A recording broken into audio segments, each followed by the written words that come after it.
வணக்கம். மாலை முரசு தொலைக்காட்சியின் 8 திக்கும் 8 மணி செய்தி தொகுப்பில் செய்திகளை விரிவாக பார்ப்பதற்கு முன் தலைப்புச் செய்திகளை பார்க்கலாம்.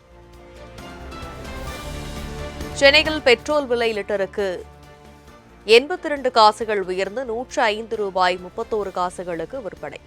டீசல் 87 காசுகள் அதிகரித்து ₹96.98 காசுகளுக்கு விற்பனை.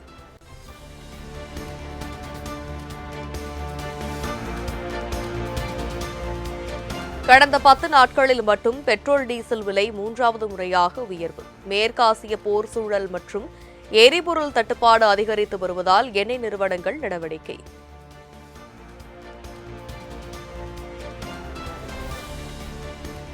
கோவை மாவட்டம் சூலூர் அருகே 10 வயது சிறுமி கொடூர கொலை.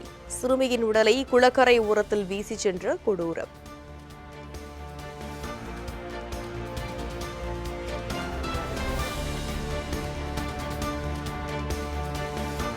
பத்து வயது சிறுமி கொலை செய்யப்பட்ட வழக்கில் 2 பேர் அதிரடி கைது. குற்றவாளி மீது உரிய நடவடிக்கை எடுக்க கோரி சிறுமியின் பெற்றோர் மற்றும் உறவினர்கள் விடிய விடிய போராட்டத்தில் ஈடுபட்டதால் பரபரப்பு.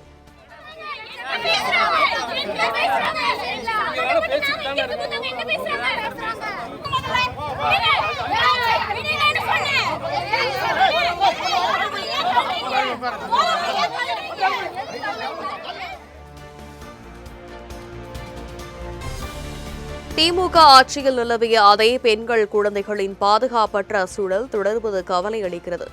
குழந்தையை படுகொலை செய்த மிருகத்தனமான குற்றவாளிகளை உடனே கைது செய்ய வேண்டும் எனவும் மாநில பாஜக முன்னாள் தலைவர் அண்ணாமலை வலியுறுத்தல்.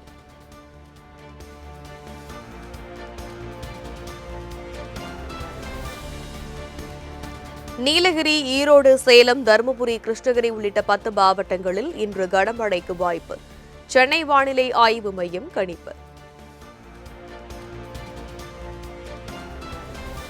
நீலகிரி, கோவை, ஈரோடு, திருப்பூர், சேலம் உள்ளிட்ட 19 மாவட்டங்களில் நாளை கனமழை பெய்யக்கூடும். வரும் 26ஆம் தேதி வரை தமிழகத்தில் பல்வேறு பகுதிகளில் கனமழை நீடிக்கும் எனவும் வானிலை ஆய்வு மையம் அறிவிப்பு. தமிழ்நாட்டில் ஈரோடு, வேலூர், மதுரை, திருச்சி, தூத்துக்குடி உள்ளிட்ட 16 இடங்களில் சதமடைந்த வெயில். அதிகபட்சமாக ஈரோட்டில் 106.52 டிகிரி ஃபாரன்ஹீட் வெப்பம் பதிவு.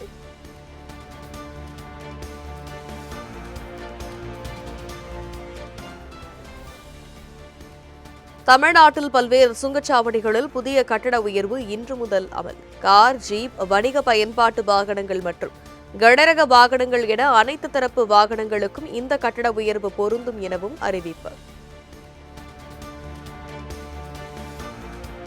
முதலமைச்சரிடம் தான் வைத்த வேண்டுகோளின் அடிப்படையில் தான் இலாகா மாற்றப்பட்டது.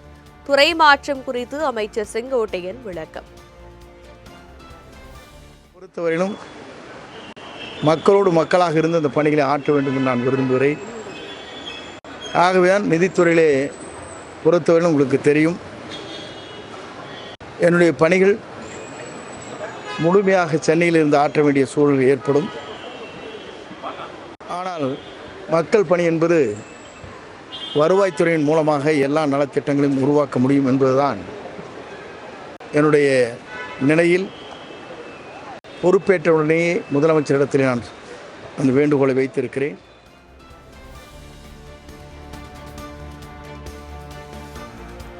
IAS அதிகாரிகள் 16 பேரை பணியிட மாற்றம் செய்து தமிழக அரசு உத்தரவு. பத்திரப்பதிவுத்துறை செயலாளராக குமரகுருபரன், தொழிலாளர் நலத்துறை ஆணையராக ஷில்பா பிரபாகர், சதீஷ் உள்ளிட்ட அதிகாரிகளை மாற்றம் செய்து நடவடிக்கை.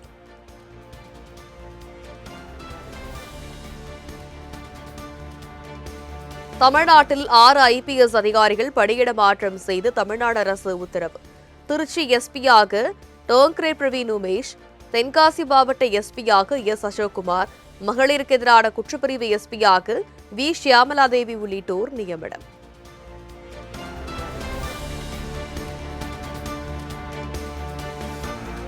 போக்குவரத்து, பொதுப்பணி, மின்சாரம், ஊரக வளர்ச்சி உள்ளிட்ட துறைகளில் கடந்த 13ஆம் தேதி முதல் வெளியிடப்பட்ட குறுகிய கால டெண்டர்கள் ரத்து. நிர்வாக காரணங்களுக்காக டெண்டர்கள் ரத்து செய்யப்படுவதாக தமிழக அரசு அறிவிப்பு.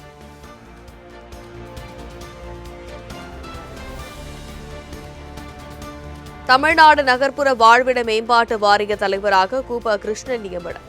திருச்சி கிழக்கு தொகுதியில் போட்டியிடுவார் என எதிர்பார்க்கப்பட்ட நிலையில் வாரிய தலைவர் பதவி வழங்கினார் முதலமைச்சர் விஜய். மாநில சுயாட்சி மற்றும் இருமொழி கொள்கை விவகாரங்களில் தவேக அரசு உறுதியாக உள்ளது. மதசார்பற்ற கொள்கையில் உறுதியுடன் இருப்பதாகவும் அமைச்சர் ஆதவ் அர்ஜுனா திட்டவட்டார். தமிழ்தாய் வாழ்த்து பாடாமல் இருப்பது மாநில சுயாட்சிக்கு எதிராக எழுப்பிய குரல் என்கிறதை நாங்கள் பதிவு செய்கிறோம்.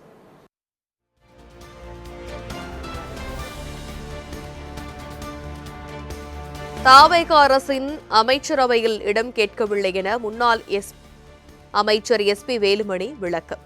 எடப்பாடி பழனிசாமி தரப்புக்கு எதிராக செயல்பட்டு வந்த நிலையில் திடீர் ட்விஸ்ட் அடித்த SP வேலுமணி தரப்பு. நாங்கள் இப்படி அமைச்சர்களாக உள்ள போன்னு சொல்லலை ஒன்று. அதே போல் ஒரு 3 நாளைக்கு முன்னாடி தவேக தரப்பில் ப்ரெஸ் மீட் பண்ணும்போதும் அவங்க அமைச்சர்களாக எங்கள்கிட்ட கேட்கலன்னு சொல்லி அவங்களும் விளக்கமாக சொல்லியிருந்தாங்க. ஆகவே ஒரு தவறான கருத்துக்களை திரும்ப பதவிக்காக தயவுசெய்து இனியாவது எழுதாதீங்க. அதாவது யார் பதவி கொடுக்கணும் அவங்களும் தெளிவுபடுத்தி பேட்டியே கொடுத்து சொல்லிட்டாங்க 3 நாளைக்கு முன்னாடி. அதாவது நேற்று அமைச்சராக போடுறாங்க, அதுக்கு முன்னாடியே 2 நாளைக்கு முன்னாடி சொல்லிட்டாங்க. அவங்க அப்படி எதிர்பார்த்து வரல, எங்களுக்கு மக்கள் ஆதரவு இருக்கு, அந்த அடிப்படையில் தான் வர்றாங்கன்னு சொல்லி போட்டாகவே.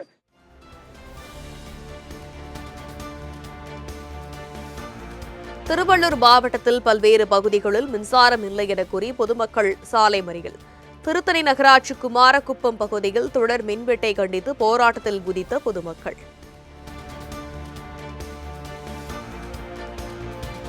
தமிழ்நாட்டின் பல்வேறு பகுதிகளில் மின்வெட்டு ஏற்படுவதாக முன்னாள் அமைச்சர் சிவசங்கர் குற்றச்சாட்டு. பவர் உங்கள் கையில் வந்திருக்கிறது, பவர் கட் இல்லாமல் பார்த்துக் கொள்ளுங்கள் என முதலமைச்சர் விஜய்க்கு வலியுறுத்தல். பொறுப்பேற்ற இத்தனை நாட்களுக்குள் அதற்கான தீர்வு என்ன என்பதை பார்க்காமல் கடந்த ஆட்சியை குறை சொல்வதற்கு போலவும் இன்றைக்கு ஏதோ புதிதாக ஆட்கள் பற்றாக்குறை என்பது ஏற்பட்டிருப்பதும் போலவும் பேசிக்கொண்டிருப்பது தேவையில்லாத ஒன்று. மக்கள் உங்கள் இடத்துல பவரை கொடுத்துட்டாங்க, பவர் கட் இருக்கக்கூடாதுங்கிறத மக்கள் கேட்பது. அதற்கு என்ன வழி என்று பார்த்தால் போதும். தமிழ்நாடு மின்துறையிலே பணிபுரிகின்ற அலுவலர்கள் மிக சிறந்த அலுவலர்கள், இந்தியாவிலேயே சிறப்பான முறையிலே பணி செய்யக்கூடியவர்கள். அவர்களுக்கு தெரியும் எந்த பிரச்சனையை எப்படி தீர்க்க வேண்டும் என்று. அவர்களை அழைத்து பேசி ஆய்வு செய்தால் மக்களுக்கு சிரமம் தராமல் இருக்கலாம்.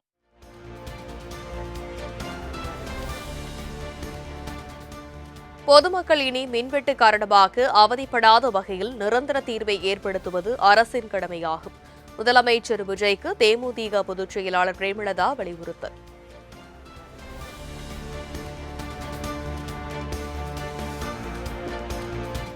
சிவகங்கை மாவட்டம் திருப்பாச்சேத்தி அருகே அமரர் ஊர்திக்கு வழி விடாததால் ஏற்பட்ட முன்விரோதம்.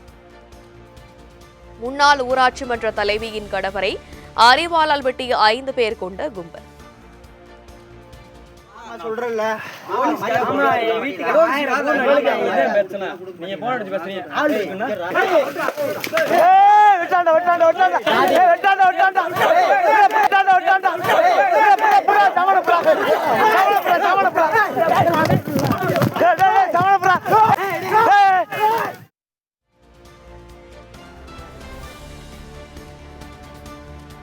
மதுரை மாவட்டம் சுலைமான் பகுதியில் கட்டுமான பணியின் போது மண் சரிந்து 2 பெண் தொழிலாளர்கள் உயிரிழப்பு. மண்ணில் புதைந்த இருவரின் உடல்களும் பிரேத பரிசோதனைக்கு அனுப்பி வைக்கப்பட்ட நிலையில் போலீசார் வழக்கு பதிவு செய்து விசாரணை. 12ஆம் வகுப்பு CBSE மாணவர்கள் விடைத்தாள் நகல் பெறுவதற்கான கால அவகாசம் நீட்டிப்பு. இன்று கடைசி நாள் என அறிவிக்கப்பட்ட நிலையில் நாளை வரை நீட்டித்து அறிவிப்பு.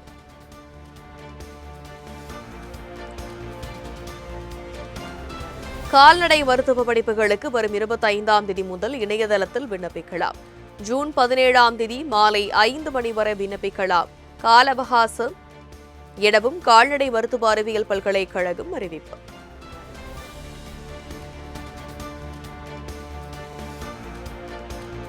உகாண்டாவில் எபோலா வைரஸ் தீவிரமடைந்து வருவதன் எதிரொலியாக முன்னெச்சரிக்கை நடவடிக்கைகளை தீவிரப்படுத்த வேண்டும்.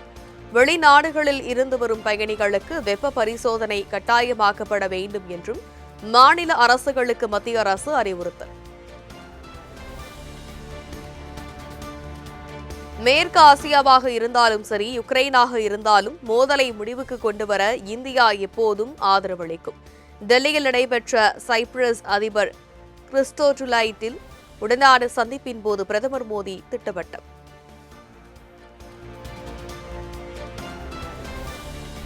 அசாம், திரிபுரா மற்றும் மேற்கு வங்க மாநில எல்லை பாதுகாப்பை தீவிரப்படுத்த மத்திய அரசு திட்டம். 3 மாநிலங்களிலும் 100% ஊடுருவல்கள் இல்லாத சூழல் விரைவில் உருவாக்கப்படும் என்றும் உள்துறை அமைச்சர் அமித் ஷா பேச்சு. நாடு முழுவதும் வரும் 25, 26 ஆகிய தேதிகளில் SBI வங்கி ஊழியர்கள் வேலைநிறுத்தம். ஊழியர் பற்றாக்குறை, ஓய்வூதிய கோரிக்கைகளை நிறைவேற்ற வலியுறுத்தி போராட்டம் அறிவிப்பு.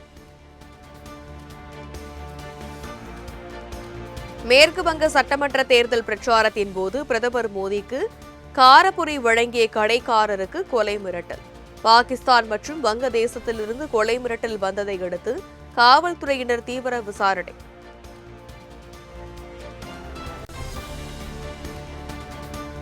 வரதட்சணை கொடுமை காரணமாக புனே மாடல் அழகி துவிஷா தற்கொலை செய்து கொண்ட விவகாரம். துவிஷாவின் கணவர் சம்ரித் சிங் போலீசாரால் தேடப்பட்டு வந்த நிலையில் ஜபல்பூர் நீதிமன்றத்தில் சரண்.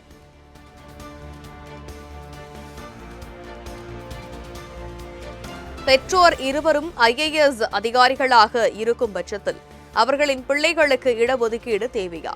இடஒதுக்கீடு தொடர்பான வழக்கில் உச்சநீதிமன்றம் கேள்வி.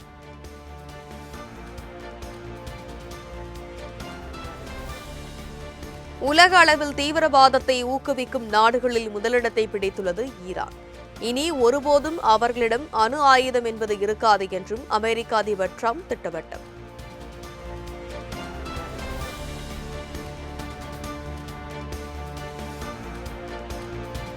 ஈரான் உடனான போர் முடிவுக்கு வரும்போது பெட்ரோல், டீசல் மற்றும் கச்சா எண்ணெய் விலை வீழ்ச்சியடையும். அதற்கான பணிகளில் அமெரிக்கா தீவிரம் காட்டி வருவதாகவும் அதிபர் ட்ரம்ப் பேச்சு.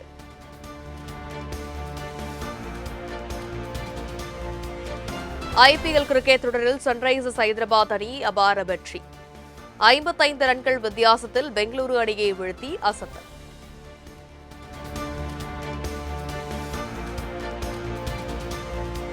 IPL கிரிக்கெட் தொடரின் இன்றைய ஆட்டத்தில் பஞ்சாப், லக்னோ அணிகள் பல பரீட்சை. வெற்றி பெறும் முனைப்பில் இரு அணி வீரர்களும் தீவிர பயிற்சி.